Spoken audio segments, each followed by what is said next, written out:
Hello everyone. അപ്പോൾ class start ചെയ്യാം. അപ്പോൾ cultural and social history of ബ്രിട്ടനിൽ അടുത്ത നമ്മൾ പറയാൻ പോകുന്നത് റോമൻ കോൺക്വസ്റ്റിൻ്റെ ഇമ്പാക്റ്റ് ഓഫ് റോമൻ കോൺക്വസ്റ്റ്. അപ്പോൾ നമ്മൾ റോമൻ കോൺക്വസ്റ്റ് ആദ്യം പറഞ്ഞായിരുന്നു. റോമക്കാരായിട്ടുള്ള റോമൻ കിങ് ആയിട്ടുള്ള ജൂലിയസ് സീസറും അതുപോലെ ക്ലോഡിയസും ആണ് രണ്ട് ടൈംസിലായിട്ട് ബ്രിട്ടനെ ആക്രമിക്കുന്നത്. അതിനെതിരെ ബ്രിത്തോൺസ് ഒരുപാട് ഫൈറ്റ് ചെയ്യും. അതിൽ നിന്നും എന്താണ് 2 പ്രാവശ്യം വിജയിച്ചത് ജൂലിയസ് സീസറും അതുപോലെ തന്നെ ക്ലോഡിയസും ആയിരുന്നു. അങ്ങനെ അവിടെ ഒരു പുതിയൊരു രാജ്യം പോലെ സൃഷ്ടിക്കാൻ വേണ്ടി അവർ ആരംഭിച്ചു. ഇനി റോമൻ കോൺക്വസ്റ്റിന്റെ ബ്രിട്ടനിൽ വരുത്തിയ മാറ്റങ്ങൾ എന്തൊക്കെയാണെന്നാണ് ഈ ഇമ്പാക്റ്റ് കൊണ്ട് പറയുന്നത്.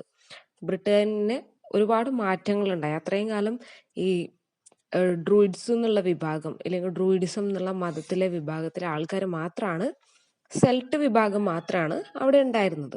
അപ്പോൾ സെൽട്ട് വിഭാഗത്തിന്റെ ഒരു കുറച്ചും കൂടി സിവിലൈസ്ഡ് ആയിട്ട് അവർ ഈ റോമൻ കോൺക്വസ്റ്റോട് മാറി. So one of the most important thing in Great Britain's history was the conquest of റോമക്കാരുടെ കീഴടക്കലാണ് ബ്രിട്ടന്റെ ചരിത്രത്തിൽ ഏറ്റവും മാറ്റം ഉണ്ടാക്കിയതും ഒപ്പം തന്നെ ആളുകളിൽ തന്നെ മാറ്റം ഉണ്ടാക്കാൻ കാരണമായ പ്രധാനപ്പെട്ട ഒരു കീഴടക്കൽ എന്ന് പറയുന്നത്. Rome did not want to simply conquer British Island. They wanted to integrate into the empire, and so they had to civilize the British. Britain had successfully become a functional province of the Roman Empire at the end of 1st century CE. Okay, അപ്പോൾ റോമനെ ഇങ്ങനെ കീഴടക്കുക എന്നുള്ളത് മാത്രമായിരുന്നില്ല, ബ്രിട്ടനെ കീഴടക്കുക എന്നുള്ളത് മാത്രമായിരുന്നില്ല റോമിന്റെ ഉദ്ദേശം. അല്ലെങ്കിൽ Roman രാജാവായ ക്ലോഡിയസിനും അതുപോലെ ജൂലിയസ് സീസറിന്റെയും ആഗ്രഹം എന്ന് പറയുന്നത് ബ്രിട്ടനെ കീഴടക്കുക എന്നുള്ളത് മാത്രമല്ല. ബ്രിട്ടനെ കീഴടക്കി റോമിന്റെ ഭാഗമാക്കുക എന്ന് മാത്രമായിരുന്നില്ല. പകരം അവിടെ ഒരു എംപയർ സൃഷ്ടിക്കുക, തൻ്റെ കിങ്ഡം കുറച്ചും കൂടി വലുതാക്കുക, അവരുടെ ആ ഒരു രാജ്യഭരണ പ്രദേശം കുറച്ചും കൂടി എക്സ്റ്റെൻഡ് ചെയ്യുക, ഒപ്പം തന്നെ ഈ ബ്രിട്ടീഷ് പീപ്പിളിനെ സിവിലൈസ് ചെയ്യുക എന്നുള്ളതും കൂടിയായിരുന്നു. സോ ബ്രിട്ടൻ അങ്ങനെ ഒരു ഫങ്ഷണൽ പ്രൊവിൻസ് ആയിട്ട് റോമൻ എംപയറിന്റെ ഭാഗമായിട്ട് മാറി. ഏത് കാലത്തോടുകൂടി? 1st സെഞ്ചുറിയിൽ തന്നെ അങ്ങനെ ഒരു മാറ്റം ഉണ്ടായി. In the writing of Tatius, one of the greatest Roman historians, deal with much of the aspects of 1st century CE. Tacitus' biography of Agricola, the Roman governor, gives detailed account of Roman invasion and its impact on Isles. അപ്പം നമുക്ക് ഈ വിവരങ്ങൾ കിട്ടുന്നത് മൊത്തം ടേഷ്യസ് എന്നുള്ള Roman historian ആയിട്ടുള്ള അദ്ദേഹത്തിന്റെ വർക്കിൽ നിന്നാണ് നമ്മൾ ഈ 1st സെഞ്ചുറിയിൽ നടന്ന കാര്യങ്ങളെക്കുറിച്ച് കൂടുതലായിട്ട് അറിയുന്നത്. അതിലൂടെയാണ് റോമൻ ഇൻവേഷൻ അതുപോലെ ബ്രിട്ടീഷ് ഐലൻഡ്സിനെ കുറിച്ചൊക്കെ ഒരു നോട്ട് തന്നെ അതിൻ്റെ അകത്ത് ഉണ്ട് എന്നാണ് പറയുന്നത്. Rome established their first colony on British Island at the site of Claudius' great victory, Camulodunum, now Colchester in Essex. Camulodunum served as Roman base was constantly operated by experienced soldiers. It became the first capital of Roman province and the center of power on island. A temple was built at the site of commemorate victory of Claudius over the barbarous native population. The military strength and foundation of colony allowed for the introduction of a Roman law and commencement of a island process of Romanization. The British people were subjected to Roman laws. അപ്പോൾ ഇവിടെ പറയുന്നത് പറഞ്ഞു കഴിഞ്ഞാൽ ഈ ക്ലോഡിയസിന്റെ വിജയത്തോടു കൂടി, രണ്ടാമതാണ് Julius സീസറിന് ശേഷം Claudius ആണ് അവിടെ വരുന്നത്, ക്ലോഡിയസ് ആണ് കീഴടക്കുന്നത് അല്ലേ. അപ്പോൾ ക്ലോഡിയസ് വന്നതിന് ശേഷം വളരെ ഒരു ഗ്രേറ്റ് വിക്ടറി തന്നെ ബ്രിട്ടീഷ് ഐലൻഡിന് മേലെ ഉണ്ടായിരുന്നു. അപ്പോൾ പണ്ട് കമോൾഡനം എന്നറിയപ്പെട്ടിരുന്ന ഒരു സ്ഥലമാണ് ഇന്ന് എസെക്സ് എന്ന് പറയുന്നത്. ബ്രിട്ടനെ 3ആയിട്ട് പറയാറുണ്ട്: സുസെക്സ്, വെസെക്സ്, എസെക്സ്. ഓക്കെ, അതിൽ എസെക്സ് എന്നുള്ള ഭാഗം, സുസെക്സ് പറഞ്ഞാൽ southern region, western region Wessex, eastern region Essex. Okay, so ആ ഭാഗത്ത് എന്ത് ചെയ്തു? ഒരുപാട് റോമൻ ബേസിലുള്ള സോൾജിയേഴ്സ് അതുപോലെയുള്ള ആൾക്കാരൊക്കെയാണ് അവിടെ ഭരണം നടത്തിയിരുന്നത്. അതുകൊണ്ട് തന്നെ ഈ റോമക്കാരുടെ അധിനിവേശത്തിൽ ക്യാപിറ്റലായിട്ട്, ആ സിറ്റി ക്യാപിറ്റൽ ഇല്ലെങ്കിൽ ആ ബ്രിട്ടന്റെ ക്യാപിറ്റലായിട്ട് ഈ പ്രദേശം മാറി. എസെക്സിലുള്ള കുമോൾഡം എന്നുള്ള പ്രദേശം മാറി. അവിടെ ക്ലോഡിയസിന് വേണ്ടി ക്ഷേത്രം പണിതു. Means temple was build at the site of community the victory of Claudius over barbarous native population. Barbarous, ഇന്ത്യക്കാര് ബാർബറസ് ആണെന്ന് പറഞ്ഞു. ബാർബറസ് എന്ന് പറഞ്ഞാൽ എന്താണ്? തീരെ പരിഷ്കൃതരല്ലാത്ത, വളരെയധികം എന്താണ്, ട്രൈബൽ ആയിട്ടുള്ള, ഒട്ടും സിവിലൈസ്ഡ് അല്ലാത്ത ആൾക്കാരാണ് ബാർബറസ് എന്ന് പറയുന്നത്.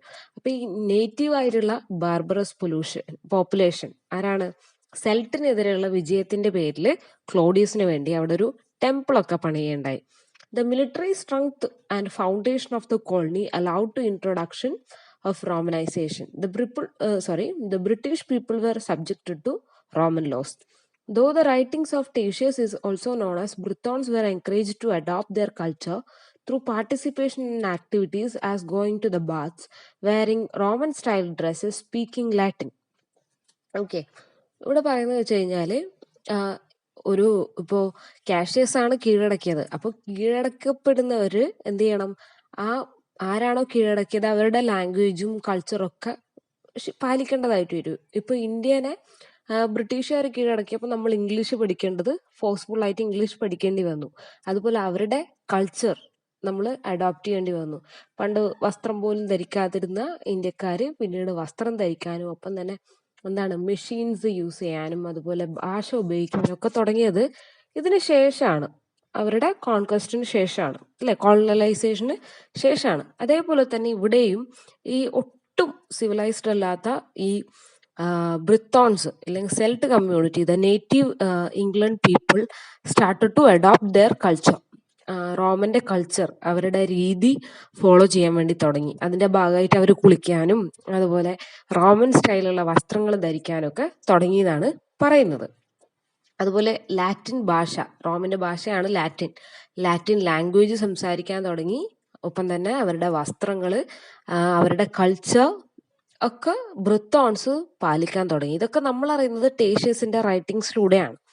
Okay, the famous English historian Francis Haverfield, in his book Romanization of Roman Britain, argues that Roman culture was actively imposed upon the most of the British population, resulting in a hybrid culture named Romano-British. അപ്പോൾ വളരെ famous ആയിട്ടുള്ള ഒരു എന്താണ് historian ആണ്. Historian എന്ന് പറഞ്ഞാൽ ഹിസ്റ്ററിയിൽ കൂടുതലായിട്ട് ഫോക്കസ് ചെയ്യുന്ന അത്തരത്തിലുള്ള ആൾക്കാര്. അങ്ങനെ ഇംഗ്ലീഷ് ഹിസ്റ്റോറിയൻ ആയിട്ടുള്ള ഫ്രാൻസിസ് ഹെർവേൾഡ് അദ്ദേഹത്തിന്റെ റോമനൈസേഷൻ ഓഫ് റോമൻ ബ്രിട്ടൻ എന്നുള്ള ബുക്കിൽ ഇതിനെ കുറിച്ചൊരു സ്റ്റേറ്റ്മെന്റ് നടത്തുന്നുണ്ട്. ഈ റോമൻകാരുടെ കൾച്ചർ ബ്രിട്ടീഷുകാർ ഉപയോഗിക്കുന്നതിനെ കുറിച്ചിട്ട്. അതായത് ഈ റോമൻ കൾച്ചർ വളരെയധികം ആക്റ്റീവ്ലി, വളരെ ശക്തിയായിട്ട് തന്നെ അവിടെയുള്ള ബ്രിട്ടനിലുള്ള ആൾക്കാരിൽ ബ്രിത്തോൺസിന്റെ മുകളിൽ അടിച്ചേൽപ്പിച്ചിരുന്നു, ബ്രിട്ടൻ പോപ്പുലേഷന്റെ മുകളിൽ അടിച്ചേൽപ്പിച്ചിരുന്നു. അതുകൊണ്ട് തന്നെ ഒരു പുതിയ കൾച്ചർ അവിടെ ഫോം ചെയ്തു. അതാണ് റൊമാനോ ബ്രിട്ടീഷ് എന്ന് പറയുന്ന culture. The usage of Roman books, pots, coins have been seen as the evidence of British population adopting culture. The construction of Roman-style villae amongst the Celtic aristocracy received special attention. During Roman period, British trade with the European continent developed considerably. Okay, പിന്നെ പറയുന്നത് വെച്ച് കഴിഞ്ഞാല് അന്ന് കാലത്ത് റോമക്കാരുടേതായിട്ടുള്ള പാത്രങ്ങള്, ഇപ്പോൾ ഇവിടെ നമ്മളിപ്പോ കേരളത്തിലാണെങ്കിൽ ചീന വലകൾ എന്ന് പറയുന്ന ഒരു സംഭവമുണ്ട്. അത് ചൈനയിൽ നിന്നും വന്നതാണ്. ഓക്കെ, അതുപോലെ ചീന ചട്ടി, ഇതൊക്കെ ചൈനയിൽ നിന്നും വന്നിട്ടുള്ളതാണ്. അപ്പൊ നമ്മളത് ഇപ്പോഴും യൂസ് ചെയ്യുന്നുണ്ട്, നമ്മുടെ കൾച്ചറിന്റെയും കൂടി ഭാഗമാണ്. അതുപോലെ തന്നെ പല കാര്യങ്ങളും ബ്രിട്ടീഷുകാരുടെ അടുത്ത് നിന്ന്, അതായത് ഈ ബ്രിത്തോൺസിന്റെ അടുത്ത് നിന്ന് റോമക്കാരുടെ ആയിട്ടുള്ള കൾച്ചറുമായി ബന്ധപ്പെട്ട പാത്രങ്ങള്, കോയിൻസ് ഒക്കെ കിട്ടിയിട്ടുണ്ട് എന്നാണ് പറയുന്നത്. ഓക്കെ, അത് മനസ്സിലായെന്ന് വിചാരിക്കുന്നത്. അതുപോലെ പണ്ട് റോമൻ സ്റ്റൈലിലുള്ള വില്ല, നമ്മളിപ്പോ വീടിനൊക്കെ പേരിടും അല്ലെ, villa, rose villa, garden villa എന്നൊക്കെ. അതുപോലെയുള്ള ഈ വില്ല എന്ന് പറയുന്ന ഒരു രീതിയിലുള്ള കെട്ടിട നിർമ്മാണം ഈ സെൽറ്റിക് കമ്മ്യൂണിറ്റി അല്ലെങ്കിൽ ബ്രിട്ടീഷുകാരുടെ ഇടയിലും കാണാൻ വേണ്ടി സാധിച്ചിരുന്നു. ഇതും എന്തൊരു എക്സാമ്പിൾ ആണ്? അവരുടെ കൾച്ചർ ഇവർ അഡോപ്റ്റ് ചെയ്യുന്നുണ്ട് എന്നുള്ളതിന് എക്സാമ്പിൾ ആണ്. ഓക്കെ, പിന്നെ പറയുന്നത് വെച്ച് കഴിഞ്ഞാല് ഈ റോമക്കാരുടെ പീരീഡിൽ, റോമൻസ് ബ്രിട്ടനിലെ ഭരിക്കുന്ന ആ ഒരു പീരീഡിൽ എന്ന് വെച്ച് കഴിഞ്ഞാല് യൂറോപ്യൻ കോണ്ടിനെന്റ്, യൂറോപ്യൻ ഭൂഖണ്ഡങ്ങളുമായിട്ടുള്ള ട്രേഡ് വളരെ നല്ല രീതിയിൽ നടന്നിരുന്നു. Important items exported from British island during the period were gold, silver, iron, cattle, wheat, hides, animal skin. Britain imported luxury goods such as bracelet, necklace, glassware, slaves essential to the anonymous workforce to Roman Empire were also exported to Rome. അപ്പോൾ ഏറ്റവും കൂടുതൽ ബ്രിട്ടനിൽ നിന്നും ഇംഗ്ലണ്ടിൽ നിന്നും എന്താണ് European കൺട്രീസിലേക്ക് അല്ലെങ്കിൽ European കോണ്ടിനെന്റിലേക്ക് റോമക്കാർ കടത്തിയ വസ്തുക്കൾ എക്സ്പോർട്ട് ചെയ്യുന്നത്, കച്ചവടം നടത്തിയിരുന്നത് പ്രധാനമായിട്ടും ഇവിടെ നിന്ന് അങ്ങോട്ട് പോകുന്നതാണ്. ഇംഗ്ലണ്ടിൽ നിന്നും മറ്റ് കോണ്ടിനെന്റ്സിലേക്ക് പോകുന്നത് വെച്ച് കഴിഞ്ഞാൽ ഗോൾഡ്, സിൽവർ, അയൺ, കാറ്റിൽ തുടങ്ങിയ വസ്തുക്കളാണ്. സ്വർണം, വെള്ളി, ഇരുമ്പ്, അതുപോലെ പല മൃഗങ്ങളും, പശു, എന്താണ് ആട് തുടങ്ങിയ വസ്തുക്കൾ, അതുപോലെ തന്നെ മൃഗങ്ങളുടെ തൊലി, ഓക്കെ, ഇതൊക്കെയായിരുന്നു അങ്ങോട്ട് കൊണ്ടുപോയിരുന്നത്, എക്സ്പോർട്ട് ചെയ്തിരുന്നത്. ഇമ്പോർട്ട് ചെയ്തിരുന്നത്, ഇങ്ങോട്ടേക്ക് വന്നിരുന്നത് എന്തൊക്കെയാണെന്ന് വെച്ച് കഴിഞ്ഞാൽ അടിമകളെ കൊണ്ടുവന്നിരുന്നു, സ്ലേവ്സ്, അതുപോലെ ഗ്ലാസ് വെയർ, ഗ്ലാസ് കൊണ്ടുള്ള ഉൽപ്പന്നങ്ങൾ, നെക്ലസ്, ബ്രേസ്ലെറ്റ്, ഒരുപാട് എന്താണ് ആഭരണങ്ങൾ, അതുപോലെ എന്താണ് ഇവിടെ ഒരുപാട് ജോലി ഉണ്ടാവും അല്ലെ. ഇപ്പൊ ഒരു റോമൻ എംപയർ എന്ന് പറയുന്നത് വളരെ സ്ട്രോങ് ആയിട്ടുള്ള ഒരു എംപയർ ആണ്. അതുകൊണ്ട് തന്നെ അവരുടെ എന്താണ് അത്രയും ജോലികൾ ഉണ്ടാവും. അപ്പൊ അടിമകളെ ഒരുപാട് ആവശ്യമുള്ളതുകൊണ്ട് ആ വിഭാഗത്തിലുള്ള ആൾക്കാരെ, എസ്പെഷ്യലി ഈ ആഫ്രിക്കൻ നിന്നുള്ള ആൾക്കാരായിരിക്കാം, അവരെയൊക്കെ ഒരുപാട് ഇങ്ങോട്ട് കൊണ്ടുവന്നിരുന്നു എന്നാണ് പറയുന്നത്. ഇതുപോലെ തന്നെ ബ്രിട്ടനിലേക്ക് മാത്രമല്ല കൊണ്ടുവന്നിരുന്നു, ഒപ്പം തന്നെ റോമിലേക്കും കുറെ ഇത്തരത്തിലുള്ള ആൾക്കാരെ കൊണ്ടുപോയിട്ടുണ്ട്. ഇങ്ങനെയുള്ള വസ്തുക്കളൊക്കെ same time is exported to Rome. This lucrative trade network thrived in the Roman era. Christianity in Britain also introduced during Roman period. Before Roman rule, native Britons were pagans. They believed in lot of different gods and spirits, but introduction of Christianity in British Isles was the one of the most important effect in Roman domination. അപ്പൊ ഇതൊരു സെക്ഷനായിട്ട് നമ്മൾ പഠിക്കും, advent of Christianity എന്ന് പറഞ്ഞിട്ട്. അതായത് ഈ റോമക്കാര് ബ്രിട്ടനിലേക്ക് വന്നതോടുകൂടി അവിടെ പല മാറ്റങ്ങളും ഉണ്ടായി. അതിൽ പ്രധാനമാണ് അവരുടെ വിശ്വാസങ്ങളിൽ വന്ന മാറ്റങ്ങൾ. Okay, religious belief. ഇപ്പൊ പണ്ട് ഈ സെൽട്ട് കമ്മ്യൂണിറ്റി അല്ലെങ്കിൽ ബ്രിത്തോൺസ് വിശ്വസിച്ചിരുന്നത് പല മതങ്ങളിലും പല ദൈവങ്ങളിലും പല കാര്യങ്ങളിലുമായിരുന്നു. നമ്മൾ നേരത്തെ പഠിച്ചാണ്, ഡ്രൂയിഡിസം എന്നുള്ള മതമൊക്കെ പഠിച്ചാണ്. അപ്പൊ ഇങ്ങനെയായിരുന്നു അവരുടെ വിശ്വാസം ഉണ്ടായിരുന്നത്. അപ്പൊ റോമക്കാരെന്ത് ചെയ്തു, ക്രിസ്ത്യാനിറ്റി എന്നുള്ള മതത്തെ ഇവരിൽ പരിചയപ്പെടുത്തുകയും അങ്ങനെ ഈ കമ്മ്യൂണിറ്റീസ് ഒക്കെ ക്രിസ്ത്യാനിറ്റിയിലേക്ക് മാറുകയും ചെയ്തു. ഇത് വളരെയധികം മാറ്റം ഈ ബ്രിത്തോൺസിന്റെ ലൈഫുകളിൽ ഉണ്ടാക്കിയില്ലേ. മതത്തിന് നമ്മൾ ഒരുപാട് ഇൻഫ്ലുവൻസ് ചെയ്യാൻ പറ്റും, അതുപോലെ ഇവരെയും മതം ഒരുപാട് ഇൻഫ്ലുവൻസ് ചെയ്തു എന്നാണ് പറയുന്നത്. അപ്പൊ ഇതിൽ പ്രധാനമായിട്ട് നമ്മൾ എന്തൊക്കെയാണ് പറഞ്ഞത്, ഒന്ന് എക്സ്പോർട്ട് അല്ലേ, അതുപോലെ തന്നെ ഇവരെ സിവിലൈസ്ഡ് ആക്കാൻ വേണ്ടി ശ്രമിച്ചു. ഇതൊക്കെയാണ് പ്രധാനമായിട്ടുണ്ടായ ഇമ്പാക്ട്. ഒന്നെന്ന് പറയുന്നത് എന്താണ്, ഫസ്റ്റ് കോളനി ക്ലോഡിയസിന്റെ കാലത്തുണ്ടായി. അതുകൊണ്ട് തന്നെ അവരെ കൂടുതൽ സിവിലൈസ് ചെയ്യാൻ വേണ്ടി പറ്റി. ബാർബറസ് ആയിട്ടുള്ള നേറ്റീവ് പോപ്പുലേഷൻ എന്തായി, പിന്നീട് സിവിലൈസ്ഡ് ആവാൻ തുടങ്ങി. ഒപ്പം തന്നെ അവര് എന്ത് ചെയ്തു, റോമക്കാരുടെ ലൈഫ് സ്റ്റൈല് കോപ്പി ചെയ്യാൻ വേണ്ടി തുടങ്ങി. അപ്പൊ അവരുടെ രീതിയിൽ വസ്ത്രം ധരിക്കുക, പാത്രങ്ങൾ യൂസ് ചെയ്യുക തുടങ്ങിയ കാര്യങ്ങളൊക്കെ അവരെ നമ്മൾ അഡോപ്റ്റ് ചെയ്യുന്നതിന്റെ എക്സാമ്പിൾ ആണ്. അതുപോലെ തന്നെ പിന്നീട് പറഞ്ഞത് നമ്മൾ ഈ ട്രേഡ് ബിറ്റ്വീൻ യൂറോപ്യൻ കോണ്ടിനെന്റ്സ് ആണ്. അപ്പൊ യൂറോപ്പിലേക്കുള്ള യൂറോപ്യൻ ഭൂഖണ്ഡങ്ങൾക്ക് സാധനങ്ങൾ ഇവിടുന്ന് ഒരുപാട് കയറ്റി അയച്ചിരുന്നു. അപ്പൊ ബ്രിട്ടൻ എന്ന് പറയുന്നത് എന്തായി മാറി, ഒരു ട്രേഡ് പ്ലേസ് ആയിട്ട് മാറി. ഇവിടെ ഉണ്ടായിരുന്ന പല വസ്തുക്കളും മറ്റ് സ്ഥലങ്ങളിലേക്ക് കടത്താനല്ല, കൊണ്ടുപോകാനും അതുപോലെ ഇങ്ങോട്ട് കൊണ്ടുവരാനും വേണ്ടി ഉപയോഗിച്ചു. ഇപ്പൊ സ്വർണം, വെള്ളി എന്നൊക്കെ പറയുന്നത് കുഴിച്ചെടുക്കേണ്ട വസ്തുക്കളാണ്. അപ്പോൾ അതിന് ഒരുപാട് സ്ലേവ്സ് വേണം. ആ സ്ലേവ്സിനെ അങ്ങ് നിന്ന് ഇങ്ങോട്ടേക്കും കൊണ്ടുവന്നിരുന്നു. അതുപോലെ ലാസ്റ്റ് പറയുന്നത് അഡ്വെന്റ് ഓഫ് ക്രിസ്ത്യാനിറ്റി, അവരുടെ മതവിശ്വാസത്തിൽ കൂടി റോമന്റെ ഇൻഫ്ലുവൻസ് നമുക്ക് കാണാൻ വേണ്ടി സാധിക്കും. ഓക്കെ, അടുത്തൊരു ചെറിയ ടോപ്പിക് എന്ന് പറയുന്നത് റോമൻ കൺസ്ട്രക്ഷൻസ് ആണ്. Britain had no proper roads before Romans. They were muddy tracks. The Romans built new roads all across the landscape, around 60,000 kilometer length. Soldiers and carts made use of cobbled roads to travel between Manchester and Yorkshire. Later, some Roman roads converted into motorways and main roads. Bits of Roman road can still be seen even today. അപ്പോൾ ഇവരുടെ ഇമ്പാക്റ്റിൽ മറ്റ് വളരെ ഒരു പ്രധാനപ്പെട്ട കാര്യമാണ്. അപ്പോൾ നമ്മൾ Christianity അതുപോലെ സിവിലൈസേഷൻ ഒക്കെ പറഞ്ഞു. അതുപോലെ വേറൊരു ഇമ്പാക്റ്റാണ് റോമൻ കൺസ്ട്രക്ഷൻസ്, റോമൻ രീതിയിലുള്ള റോഡുകൾ, ബിൽഡിങ്ങുകളൊക്കെ. അതിൽ വളരെ പ്രധാനമാണ് റോഡുകൾ. അപ്പോൾ ഈ ഈ ബ്രിട്ടനിലേക്ക് റോമക്കാർ വരുന്നതിന് മുമ്പ് അവിടെയുള്ള റോഡുകളൊക്കെ മണ്ണുകൊണ്ടുള്ളതായിരുന്നു. ഓക്കെ, മണ്ണുള്ള പാതകളായിരുന്നു. ഈ റോമക്കാർ വന്നതിന് ശേഷം ആ റോഡുകൾ എന്തായി, വളരെ നല്ല റോഡുകളായി മാറി. കോബിൾഡ് റോഡ്സ്, ഓക്കെ, കല്ലുകളും അതുപോലെ തന്നെ ഉരുക്കൊക്കെ ഉപയോഗിച്ചുള്ള നല്ല റോഡുകൾ, എന്താണ്, ടൈലർ മെയ്ഡ് ആയിട്ടുള്ള റോഡുകളൊക്കെ ഉണ്ടാക്കാൻ തുടങ്ങി. അപ്പോൾ അത് ഏതാണ്ട് 16,000 കിലോമീറ്റർ നീളത്തിലുള്ള റോഡുകൾ അവിടെ നിർമ്മിച്ചു. ആര് നിർമ്മിച്ചു? ഈ റോമക്കാർ വന്നതിന് ശേഷം ബ്രിട്ടനിൽ റോഡുകൾ ഉണ്ടായി എന്നാണ് ആദ്യത്തെ പ്രധാനപ്പെട്ട ഒരു മാറ്റം. പിന്നെന്ന് പറയുന്നത് impact on language and writing. ഭാഷയിലും എഴുത്തിലും വന്ന പ്രധാനപ്പെട്ട മാറ്റങ്ങൾ നോക്കാം. Before Romans came very few people could read and write in Britain. Instead of information was usually passed from person to person by word of mouth. The Romans wrote their history, their literature and their laws. Their language was called Latin. It spread a new built Roman towns. Britain got lots of words and phrases from Latin. Words like exit, pedestrian are some examples. British coins are based on the Roman design, and some of the lettering is in Latin. For example, words written around the edge of some British pounds is the phrase Deus Tutemen, means glory and protection.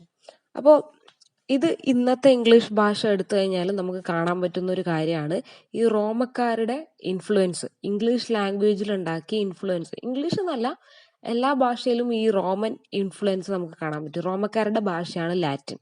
അപ്പോൾ English വൊക്കാബുലറിയിൽ നമ്മൾ ഇന്ന് കാണുന്ന വാക്കുകളുടെ ഒരു ഭൂരിപക്ഷം അളവെന്ന് പറയുന്നത് ഈ റോമക്കാരുടെ സംഭാവനയാണ്, അല്ലെങ്കിൽ ലാറ്റിൻ ലാംഗ്വേജിലെ വാക്കുകളാണ്. അതിന് എക്സാമ്പിളാണ് ഇവിടെ പറഞ്ഞിട്ടുള്ള എക്സിറ്റ്, പെഡസ്ട്രിയൻ. അപ്പോൾ പണ്ട് കാലങ്ങൾ എന്ന് പറഞ്ഞു കഴിഞ്ഞാൽ ഈ റോമക്കാർ വരുന്നതിന് മുമ്പ് ബ്രിട്ടനിലുള്ള ആൾക്കാർക്ക് എഴുത്തും വായനയൊന്നും അറിയില്ലായിരുന്നു. അറിഞ്ഞിരുന്നത് വളരെ കുറച്ച് ആളുകൾക്ക് മാത്രമാണ് എഴുത്തും വായനയും അറിഞ്ഞിരുന്നത്. റോമക്കാർ വന്നതോടുകൂടി ആളുകൾ എഴുതാൻ പഠിക്കുകയും പറയാൻ പഠിക്കുകയും. അത്രയും കാലം ഇവർ മൗത്ത് ടു മൗത്ത് ട്രാൻസ്ഫർ ആണ്. ഇപ്പൊ സാൻസ്ക്രിറ്റ് പണ്ട് എങ്ങനെയായിരുന്നു? മൗത്ത് ടു മൗത്ത് ആയിരുന്നു. ഇങ്ങനെ പറഞ്ഞു കൊടുത്തിട്ടാണ് പല കഥകളും ഉണ്ടായതും പറഞ്ഞെത്തിയതും. ഓക്കെ, അപ്പൊ പണ്ടും ഇങ്ങനെ തന്നെയായിരുന്നു. പിന്നീട് റോമക്കാരെന്ത് ചെയ്തു? റൈറ്റിങ്സ് ആളുകളിലേക്ക് എത്തിക്കുകയും അതുപോലെ തന്നെ റോമന്റെ ചരിത്രം എഴുതപ്പെടുകയും അതുപോലെ ആ ലാംഗ്വേജിൽ ലിറ്ററേച്ചർ ഡെവലപ്പ് ആവാനും നിയമങ്ങൾ ഉണ്ടാവാനും ഒക്കെ വേണ്ടി തുടങ്ങി. അതുപോലെ അവരുടെ കോയിൻസ് ഇപ്പോഴും ഇംഗ്ലണ്ടിലെ പൈസകളിലൊക്കെ നമുക്ക് ലാറ്റിൻ ലാംഗ്വേജിലുള്ള ഫ്രേസ് കാണാൻ പറ്റുമെന്നാണ് പറയുന്നത്. ബ്രിട്ടീഷ് പൗണ്ടിലൊക്കെ അത് കാണാൻ വേണ്ടി പറ്റുമെന്നാണ് പറയുന്നത്. സോ ഈ language and also writing had A great influence in the people of Britain. Okay, ബ്രിട്ടന്റെ ആൾക്കാരുടെ ഇടയിൽ ഇതിന് വളരെയധികം ഇൻഫ്ലുവൻസ് ഉണ്ടായിരുന്നു. അപ്പോൾ നമ്മളൊരു കൊച്ചു കുട്ടിക്ക് എന്തൊക്കെയാണോ മാറ്റങ്ങൾ വരുത്തുന്നത് അതേപോലെ തന്നെ ബ്രിട്ടനെ ആര് മാറ്റം വരുത്തി? റോമക്കാര്, അല്ലെങ്കിൽ ലാറ്റിൻ ലാംഗ്വേജ് യൂസ് ചെയ്യുന്ന ആ വിഭാഗം മാറ്റി എന്നാണ് പറയുന്നത്. അടുത്തത് Roman towns and cities. Romans introduced the idea of living in big cities and towns. Roman towns were laid out in a grid. Streets crisscrossed town formed blocks like insulae. In middle was the forum, the big market square where people came to trade. Some important British town cities have their own origin in Roman time. If a place name has Chester, Castor, Cester, it is almost certainly Roman origin. The word Chester means from Latin, which means castrum, which means the Gloucester, Donster, Manchester are some of the important British towns. Cities are testify Roman influence. London was pre-Roman, but it gained prominence during the time of Roman rule. Earlier it called the Londinium. When the Romans invaded, they built empire fort beside the river Thames. Traders from all over the Roman empire flocked here to exchange their goods. London became the most prominent city in Roman Britain. അപ്പോൾ ഇവിടെ പറയുന്നത് വെച്ച് കഴിഞ്ഞാൽ ഈ Roman വിഭാഗത്തിലുള്ള ആൾക്കാർ അതായത് Julius സീസറിന്റെയും ക്ലോഡിയസിന്റെയും നാട്ടിലുള്ള ആൾക്കാർ കൂടുതലായിട്ടും സിറ്റികളിൽ ജീവിക്കാനായിരുന്നു അവർ താല്പര്യപ്പെട്ടിരുന്നത്. സിറ്റി എന്ന് പറഞ്ഞാൽ മനസ്സിലായല്ലോ, ഒരുപാട് ആൾക്കാരും ബഹളവും ഒക്കെയുള്ള അത്തരത്തിലുള്ള എല്ലാ ഫെസിലിറ്റീസും ഉള്ള ടൗണുകളിൽ ജീവിക്കാനായിരുന്നു ഇഷ്ടപ്പെട്ടിരുന്നത്. അപ്പോൾ ബ്രിത്തോൺസിന്റെ കാര്യം നമുക്കറിയാം, അവർ കാടുകളിലും കുന്നുകളിലായിരുന്നു ജീവിക്കാൻ വേണ്ടി ഇഷ്ടപ്പെട്ടിരുന്നത്, എപ്പോഴും ഫൈറ്റ് ചെയ്തിരുന്നു എന്ന് നമുക്കറിയാം.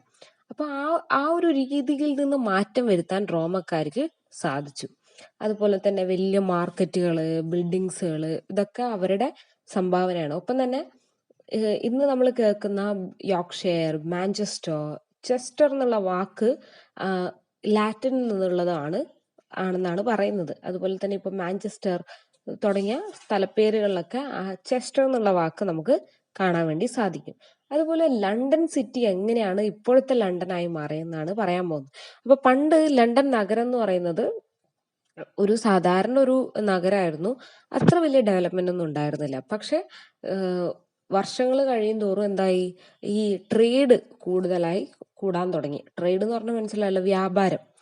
അപ്പോൾ ഇതൊരു സെന്റർ ഓഫ് ട്രേഡ് ആയിട്ട് മാറി. ഈ സ്ഥലം എല്ലാ സ്ഥലത്തുനിന്നും വരുന്ന ആൾക്കാരൊക്കെ ഇവിടെ കൂടാൻ തുടങ്ങി. അങ്ങനെ തേംസ് നദിയുടെ തീരത്ത് അവിടെ ഒരു നഗരം സൃഷ്ടിക്കപ്പെട്ടു. അതിന്റെ പേരാണ് ലണ്ടൻ. ലണ്ടന്റെ പഴയ പേര് ലണ്ടനിയം എന്നാണ്.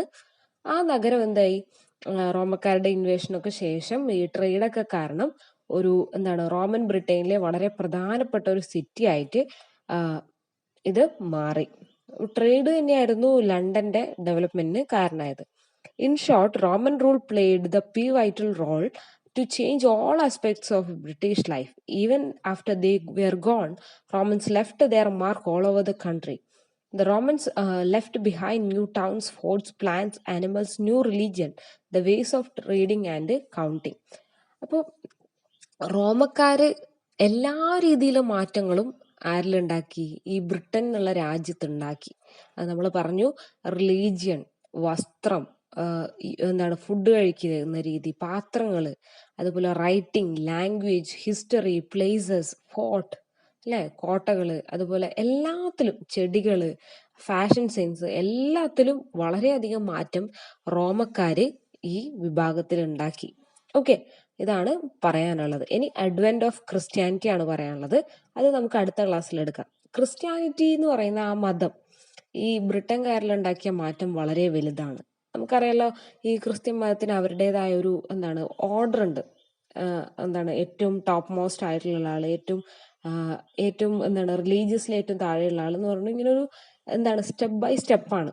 സോ അതുകൊണ്ട് തന്നെ ആ ഒരു സോഷ്യൽ ഓർഡർ തന്നെ സെറ്റ് ചെയ്യാൻ വേണ്ടിയിട്ട് ഇതുവഴി സാധിച്ചു. So it is A remarkable religion in the history of Britain എന്ന് വേണമെങ്കിൽ നമുക്ക് പറയാം. അതിൽ തന്നെ നമ്മൾ ജോർജിയൻ മിഷൻ പറയാനുണ്ട്. അതുപോലെ ആംഗ്ലോ സാക്സൺ കോൺക്വസ്റ്റ് ആണ് അടുത്ത് പറയാനുള്ളത്.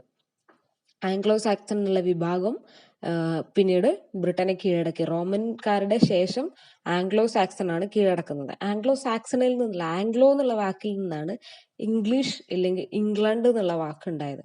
അത്രയും കാലം അവരെ അറിയപ്പെട്ടിരുന്നത് റോമൻ ബ്രിട്ടൻ എന്നാണ് അറിയപ്പെട്ടിരുന്നത്. റോമൻ ബ്രിട്ടൻ ആണ്. ബ്രിത്തോൺസ് വഴി ബ്രിട്ടൻ എന്നുള്ള പേര് വന്നു. റോമക്കാരെ കീഴടക്കിയതോടെ റോമൻ ബ്രിട്ടൻ എന്നുള്ള പേര് വന്നു. അടുത്ത ആംഗ്ലോ സാക്സൺസ് കീഴടക്കിയപ്പോൾ അതിന് ഇംഗ്ലണ്ട് എന്നുള്ള പേരും കൂടി. ഇതിൽ വരുന്ന വേറൊരു ടോപ്പിക്കാണ് advent of Christianity. The rise of Christianity from a persecuted sect of a global religion is a remarkable story. In the 1st century CE, the Britain had its own religious beliefs, like a paganism prevailed there. The superstitious world came a new belief from Eastern Christianity. In 1st century CE, there was not an organized attempt to convert British people. The organized attempt began when Roman traders and artisans arriving Britain spread the story and teachings of Jesus Christ among the British people. After Roman conquest of Britain, after Christianity was legalized in Roman Empire, individual Christian Romans came to Britain for the purpose of conversion. അപ്പം ആദ്യം ഈ സെൽട്ട് community അല്ലെങ്കിൽ ബ്രിട്ടനിലുള്ള ആൾക്കാർക്ക് ഈ മതം എന്താണെന്നൊന്നും അറിഞ്ഞിരുന്നില്ല. അവരെല്ലാത്തിലും വിശ്വസിക്കുന്ന, എല്ലാത്തിനോടും താല്പര്യമുള്ള ആൾക്കാരായിരുന്നു. അപ്പോൾ പിന്നീട് ഫസ്റ്റ് സെഞ്ചുറി ഒക്കെ ആയപ്പോൾ അവിടെ ബ്രിട്ടനിൽ ട്രേഡൊക്കെ വളരെയധികം കൂടി. ബ്രിട്ടനിലെ എല്ലാ രീതിയിലുള്ള ഡെവലപ്മെൻറ്റും വരാൻ തുടങ്ങിയതോടെ ഇങ്ങനെ വരുന്ന ആൾക്കാർ, റോമൻ ട്രേഡേഴ്സ് ആയിട്ടുള്ള ആൾക്കാർ ഈ ക്രിസ്ത്യാനിറ്റിയെക്കുറിച്ചും ക്രൈസ്റ്റിനെ കുറിച്ചും ക്രൈസ്റ്റിൻ്റെ കഥകളെക്കുറിച്ചും ഒക്കെ അവിടെ പറയാൻ തുടങ്ങി. ഓക്കെ, അങ്ങനെ ഇങ്ങനെ ട്രേഡ് നടക്കുമ്പോൾ ആൾക്കാരുമായിട്ട് സംസാരിക്കേണ്ടി വരും. സംസാരിക്കുമ്പോൾ ക്രിസ്ത്യാനിറ്റിയെക്കുറിച്ചും ക്രൈസ്റ്റിനെക്കുറിച്ചും അദ്ദേഹത്തിൻ്റെ സാക്രിഫൈസസിനെ കുറിച്ചുമൊക്കെ സംസാരങ്ങളുണ്ടാവും, കഥകൾ പറയും. അപ്പോൾ ഇതെന്തായി അവിടുത്തെ ജനങ്ങളിൽ ഇൻഫ്ലുവൻസ് ഉണ്ടാക്കുകയും ഇതിൻ്റെ ഭാഗമായി റോമനിൽ നിന്നും പ്രത്യേകം മതം മാറ്റലിന് വേണ്ടി അവിടുന്ന് അതിനു വേണ്ടിയുള്ള ആൾക്കാർ മിഷണറീസിനൊക്കെ വരുത്തുകയും അതോടുകൂടി എന്ത് ചെയ്യുന്നു, ആൾക്കാരെ ക്രിസ്ത്യാനിറ്റിയിലേക്ക് കൺവേർട്ട് ചെയ്യുകയും കൂടി ചെയ്യുന്നു. അതിൽ പ്രധാനമാണ് ഗ്രിഗോറിയൻ മിഷൻ. ഗ്രിഗോറിയൻ മിഷൻ എന്ന് പറയുന്നത് 597 CEയിലുള്ള ഒരു സിഗ്നിഫിക്കൻറ്റ് മിഷനാണ്. Okay, Gregorian mission was organized by Pope Gregory the Great in the year of 597 BCE. The purpose was to convert Anglo-Saxon Britain into Christianity. The Gregory chose Augustine of Canterbury, a Benedictine monk, led to the mission into Kent. During the Ethelbert was the ruler of Kent. The mission was great success and set up future course of Christianity in Britain. Ethelbert was converted to a new religion and missionaries were allowed to preach freely to convert people. അപ്പോൾ pop എന്ന് പറഞ്ഞാൽ അറിയാലോ, ക്രിസ്ത്യാനിറ്റിയിലെ ഏറ്റവും വലിയ ആളാണ്. അപ്പോൾ അദ്ദേഹം pop Gregory 597 CEയിൽ great ബ്രിട്ടനിൽ എന്ത് ചെയ്തു, ആളുകളെ മാറ്റാനുള്ള ആ ഒരു ആംഗ്ലോ സാക്സൺ ബ്രിട്ടൻ ആ വിഭാഗത്തെ മാറ്റാൻ വേണ്ടിയുള്ള ശ്രമം നടത്തി. അങ്ങനെ ഗ്രിഗറി ചൂസ് ചെയ്തത് ഓഗസ്റ്റിൻ ഓഫ് കാന്റർബറി എന്നുള്ള ഒരു സന്യാസിയാണ്, മോങ്കിനെയാണ്. അദ്ദേഹം എന്ത് ചെയ്തു, ഈ മിഷൻ ഏറ്റെടുത്ത് ഓഗസ്റ്റിൻ ഓഫ് കാന്റർബറിയാണ് ഇതിനെ പ്രധാനമായിട്ട് ലീഡ് എടുക്കുന്നത്. അപ്പോൾ ഈ പോപ്പ് ആരാണ്? പോപ്പ് പറയുന്നു ആരോട്? ഓഗസ്റ്റിൻ ഓഫ് കാന്റർബറിയോട്. അദ്ദേഹം എന്ത് ചെയ്യുന്നു, ഈ ഡ്യൂട്ടി ഏറ്റെടുത്ത് കെന്റ് എന്നുള്ള പ്രദേശത്തേക്ക് പോകുന്നു. ആ പ്രദേശത്ത് പോയി ആളുകളെ മാറ്റാനുള്ള കാര്യങ്ങൾ ചെയ്യുന്നു, കൺവേർട്ട് ചെയ്യാനുള്ള, ക്രിസ്ത്യാനിറ്റിയിലേക്ക് ബ്രിട്ടൻ പീപ്പിളിനെ മാറ്റാനുള്ള അറ്റംപ്റ്റ് ഏറ്റെടുക്കുന്നു. അങ്ങനെ എന്ത് ചെയ്തു, അതൊരു ഗ്രേറ്റ് സക്സസ് ആവുകയും ഒരുപാട് ആൾക്കാർ ആ മതത്തിലേക്ക് മാറുകയും വേണ്ടി ചെയ്യുന്നു. സോ ഇതാണ് പ്രധാനപ്പെട്ട കാര്യം. So another effect was the mission planted to seed of Christianity in England. It caused the conversion of whole British Islands into a century. ഇത് വളരെ പെട്ടെന്ന് തന്നെ ഇത് നടന്നു, ക്രിസ്ത്യാനിറ്റിയിലേക്ക് മാറ്റുന്നത്. ഒറ്റ സെഞ്ചുറി കൊണ്ട് തന്നെ എല്ലാ ആൾക്കാരും, ബ്രിട്ടനിലുള്ള എല്ലാ ആൾക്കാരും മാറാനുള്ള ഇതിലേക്ക് വന്നു. സോ ഇതാണ് ഇതിൽ ഏറ്റവും കൂടുതൽ ഇമ്പോർട്ടൻ്റ് ആയിട്ടുള്ളത്. പിന്നെന്ന് പറയുന്നത് ഈ അഡ്വെന്റ് ഓഫ് ക്രിസ്ത്യാനിറ്റി കുറിച്ചുള്ള വിവരങ്ങൾ നമുക്ക് കിട്ടുന്നതെന്ന് വെച്ച് കഴിഞ്ഞാൽ വെനറബിൾ ബെയ്ഡ് എന്നുള്ള ഒരു റൈറ്ററിൻ്റെ ബുക്കിൽ നിന്നാണ്. Ecclesiastical history of English people എന്നുള്ള അദ്ദേഹത്തിൻ്റെ ബുക്കിൽ ഇതിനെക്കുറിച്ച് പറയുന്നുണ്ട്. ഓക്കെ, ഈ ഗ്രിഗോറിയൻ മിഷന് പ്രധാനമായിട്ട് 2 മേജർ എഫക്ട്സ് ആണുള്ളത്. The main effect was the conversion of Kentish kingdom and establishment of Episcopal Church in Canterbury. Augustine became the first Archbishop of Canterbury in the year of 597. He is considered the apostle to English, the founder of English Church. അപ്പോൾ ഇംഗ്ലണ്ടിൽ ആദ്യമായിട്ട് church ഉണ്ടാവുന്നത് Kent എന്ന് പറയുന്ന പ്രദേശത്താണ്. മാത്രമല്ല കാന്റർബറിയിലെ episcopal ചേർച്ചാണ് ആദ്യത്തെ ചേർച്ചായിട്ട് കരുതപ്പെടുന്നത്. അവിടുത്തെ ആർച്ച് ബിഷപ്പ് എന്ന് പറഞ്ഞാൽ നമ്മുടെ മത മേലധ്യക്ഷൻ എന്നുള്ള അർത്ഥമാണ് വരുന്നത്. ഓക്കെ, മതത്തിൻ്റെ ഏറ്റവും പ്രധാനപ്പെട്ട ആളാണ് ആർച്ച് ബിഷപ്പ്. അങ്ങനെ ആയിട്ട് വരുന്നത് അപ്പോസ്റ്റൽ ടു ഇംഗ്ലീഷ് എന്നാണ് ഇദ്ദേഹത്തെ തന്നെ അറിയപ്പെടുന്നത്. ഫൗണ്ടർ ഓഫ് ഇംഗ്ലീഷ് ചേർച്ച് ആയിട്ടാണ് ഈ പറയുന്ന ഗ്രിഗോറിയൻ എന്നുള്ള വ്യക്തിയെ അറിയപ്പെടുന്നത്. ഓക്കെ, ഇത്രയാണ് അഡ്വെന്റ് ഓഫ് ക്രിസ്ത്യാനിറ്റിയിൽ പറയാനുള്ളത്. അടുത്തത് നമുക്ക് Anglo Saxon conquest of Britain പറയാം.